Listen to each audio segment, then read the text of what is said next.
The following presentation is controversial and may be offensive to some audiences.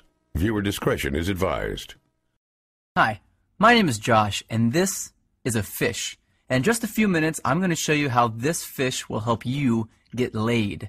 And it'll do it without teaching you cheesy pickup lines that don't work, without letting you spend a dime on dinners and drinks, and without anyone ever noticing you're using his techniques on them. But first, I gotta warn you.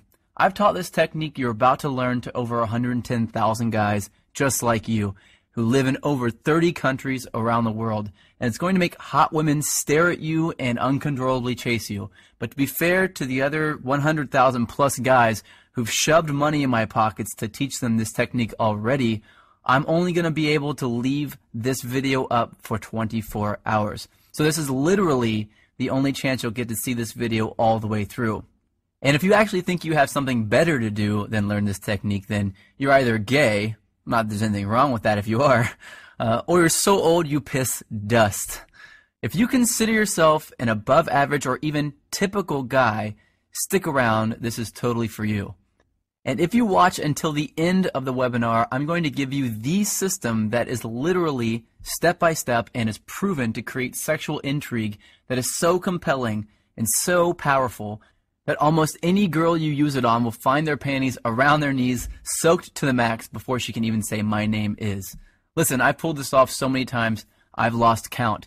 It even works if she thinks you're unattractive. In fact, if you follow my step-by-step method to the letter, it's literally out of her control. She has to respond. Wouldn't that be a secret you'd love to know? Well, this is a fact. All women go through the same exact process every time they decide to sleep with a guy. And trust me, you've never seen anything like this before, so make sure you watch this video to the very end. But first, I'm going to tell you a sex story. Yeah, I know most guys would tell you all about their different media appearances they've done, all the books they've authored, blah, blah. And yeah, I could bore you with that crap. I have a credentialed resume that would make the biggest player you know run home to his mama. But listen, if you're smart, you don't give a damn about that. And I bet you don't. You probably just want the juice, the secret sauce. And I'm going to get to that in just a few seconds, right after my sex story. Deal? Cool. So how did this skinny little loser-looking dude go from 0 to sleeping with up to 15 new hotties a month? Did I get rich? Did I memorize line after lame-ass line? Did I put on pheromone cologne? Hell no. The truth is pretty brutal. I was an absolute leper with women until I discovered this system. If you looked up whipped in the dictionary, it'd say, see Josh Pellisier. In fact, if I hadn't hit complete rock bottom, I'd probably still be terrible to this day. You see, several years ago, I was living with my complete ice queen of an ex-girlfriend in North Carolina. She was hot, young, and she knew it. You know, a total Barbie who always gets what she wants.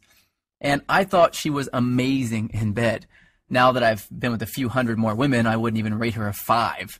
Listen, back then, the old Josh did anything she wanted. She wanted to move to North Carolina. I said, okay, let's go. She wanted to keep in touch with her ex-boyfriend. I told her, it's okay, I understand. She wanted me to pay for the apartment. I didn't want to look like a deadbeat, so I said, I'll work 2 jobs, no problem. I just wanted to make her happy. So one brutally hot day, I come home from a 14-hour shift at the coffee shop I worked at to find her freaking out. She told me that her dad was making a surprise visit, and she never told him that she was dating anyone, and definitely not that she was living with someone. And the worst part, he was showing up that night. So she told me to get all my stuff and leave the house for a couple of days so he wouldn't find out that I lived there with her. And, like the little boy that I was, I left. I got all my stuff, packed it into my little crappy black Honda Accord, and drove out not having any idea where I'd go. I didn't have any friends in town, and I was way too proud to ask some random person if I could stay with them, so I drove around until I found a vacant house that was for sale, and I parked behind it hoping no one would notice me sleeping in my car. It wouldn't have been too bad, really, but I had to do it for 3 days in a row, and on the 3rd day, something happened and I snapped. See, I had to sleep with my windows open because it was way too hot to close them. But the mosquitoes were so bad that I had to use a blanket to keep them off me, so I only slept about 2 hours each night, and I couldn't even lean the driver's seat back because all my stuff was packed in the back seat behind me. So I had to sleep sitting up in the driver's seat, covered in a blanket, in the sweltering heat, behind a vacant house, like a hobo. And then it happened. I was half asleep and I hear, "Freeze, put your hands where I can see them." I freak out, of course. So in a daze, I put my hands out the window and a swarm of police officers jog over to my car with their guns out and aim at my window. Apparently, the neighbor had seen a strange car parked behind the vacant lot and called the police. I guess I would have done the same thing. After they calmed down and realized I wasn't some national threat, they asked me what I was doing there. And that's when I did it. I told them that my girlfriend's dad was in town and he didn't know we were dating, so I had to sleep in my car for a few days. That's when one cop turned off his flashlight, looked at the other cop in complete disbelief, and turned to me and said, "Seriously?" I was tired and I didn't have the energy to explain more, so I just said, "Yeah." I think he was still trying to be professional, so he told me that I needed to go somewhere else, and he told me to try sleeping in the Walmart parking lot. And as he was turning to walk back to his car, I heard him say, "Poor bastard." The rest of the night, I did some serious thinking. I sort of had to because I couldn't go to sleep. Have you ever been so tired that you can't fall asleep? Well, that was me. I just sort of woke up and realized that I was a complete and utter wuss. I was a sorry excuse for a man. If my dad knew how much of a wuss